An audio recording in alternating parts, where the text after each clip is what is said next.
Ovarian syndrome একটি হরমোনজনিত সমস্যা যেটা মেয়েদের হয়।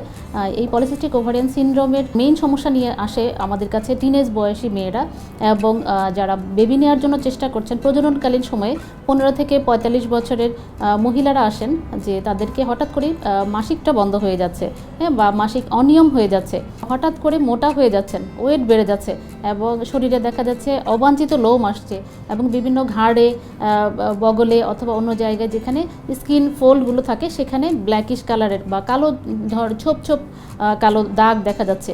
তো এই ধরনের সিমটমগুলো যখন আমাদের কাছে প্রেজেন্ট করে তখন আমরা আইডিয়া করে থাকি যে আপনার পলিসিস্টিক ওভারিয়ান সিনড্রোম থাকতে পারে, এই অসুখটি থাকার সম্ভাবনা থাকে। তখন আমরা কিছু ইনভেস্টিগেশন করতে দেই, ব্লাড টেস্ট, হরমোন টেস্টের মাধ্যমে আমরা পলিসিস্টিক ওভারিয়ান সিনড্রোমটা ডায়াগনোসিস করতে পারবো। ফলিকল স্টিমুলেটিং হরমোন এবং লিউটিনাইজিং হরমোন নামে দুটো হরমোন টেস্ট আছে, যেটি মাসিকের দ্বিতীয় দিনে করতে হয় যাদের পিরিয়ড রেগুলার থাকে তাদের ক্ষেত্রে, এবং যাদের অনিয়ম থাকে তাদের যে কোনো দিনেই করা যায়।